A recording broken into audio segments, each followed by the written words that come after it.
What's up, family? My name is Daniel Hernandez. I am 33 years old from New York. I started this calisthenics journey about 7 or so.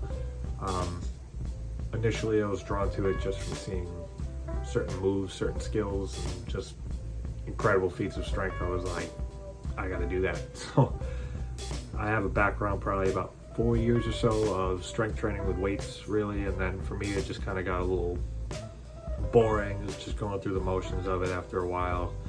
This seemed like something I could put my focus and energy into that would be a new challenge for me, which, you know, obviously it is, and for anyone who's done it, it seems to always be. But I just wanted to go into review how my journey was and what I liked about it, what basically happened, what I learned, and any advice for people that are just getting into it also. So for me, I started watching a lot of Gabbo's videos on YouTube, along with a couple other popular people you would see online, but I was drawn to his particular style and approach towards everything. He seems just very focused, very composed with any of the motions, any of the skills or regimens that are performed. And for me, that's just an approach that I felt like I wanted. So that was my reason for signing up for Eternal Movement in particular. Also, as you guys know, his attitude towards the training is just always about having fun, and obviously he seems like a very passionate person with what he does and genuinely enjoys it. Makes him feel alive, and I'm gravitating toward that. So that's my main reason for getting involved in this particular program. This first program, Mercury, that I completed was, I don't want to say easy, you know, it's all customizable, so you can make it as hard as you want for yourself.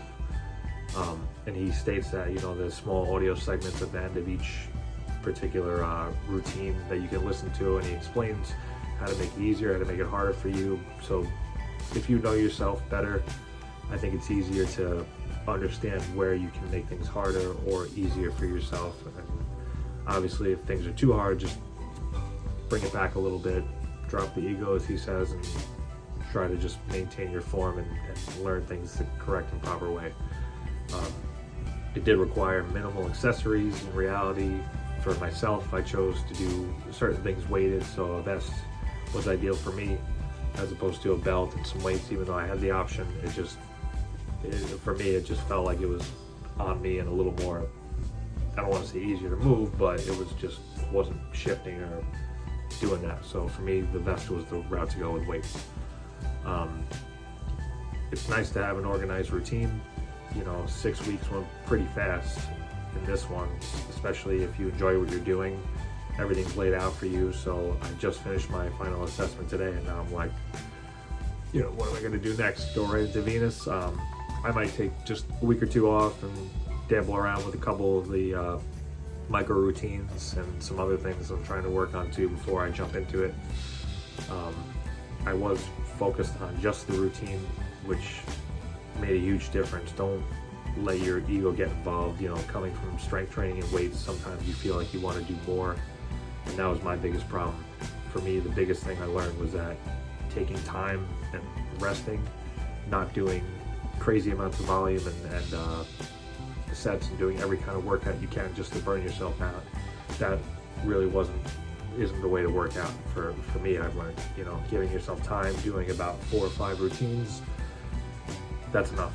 Follow the program, do what he says, and you will see the progress. And as you're tracking it, as you're writing it down, you're going to see it, and it becomes obvious.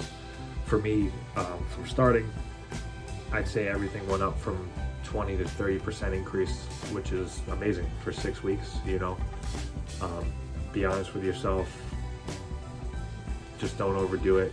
Resting is very, very important, and you will see progress slowly if you're doing it the right way.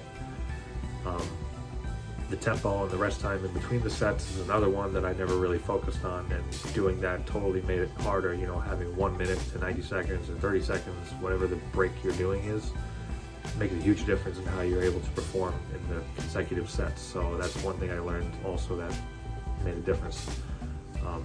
My weaknesses, not so much in upper body, I guess, but my mobility and my stability with certain things, mainly my hips. That was a big one I learned. Certain motions I can't do, but I'm working on them, and there's no reason why I can't be able to hit those certain points after just practicing. So for anyone else learning these things, take your time, follow the program, and you will get there. Another big piece of advice is maintaining your body weight, maintaining your nutrition. It's very important to be objective with yourself and what you're training. Obviously, you're going to fluctuate a few pounds here and there, but don't start putting on weight, and don't start cutting too much weight when you're starting and that you can't perform the way you want to. I have meal prep and routines that work for me, that I'm able to set things up for the whole week. On the weekends here and there, I enjoy myself. If I knew I was doing a big training, I'm not going out drinking, I'm not partying. I'm currently making a couple cheeseburgers and fries just because it's been 6 weeks and I've been a little hard on myself. So I'm going to enjoy myself tonight and 4th of July weekend, so why not? And for anyone else doing it, just record yourself, learn where your form weaknesses are, and again, having that record will show you that there is progress being made, and I think for most people that'll fuel your will to keep going and just experiment with new things, and also be humbled by the fact that you started at a certain point and now you've achieved X amount of progress since then. The other thing is everything takes patience and time. Don't jump into these things. Before I started the program, I kind of hurt myself with my tendon, and I worked through it, and it's been getting better, mainly just because I've been stretching. That's a big one, and actively trying to strengthen my grip and my wrist flexing muscles. So just be careful. And that's it. I'm going to keep tracking progress. As soon as I start the Venus program, maybe in a week or two, I'll be putting that stuff on my channel. So if you guys are watching this, Gabo and all this Eternal family, thank you guys so much for this. This was a great journey, and I look forward to learning skills in the next few months. No rush.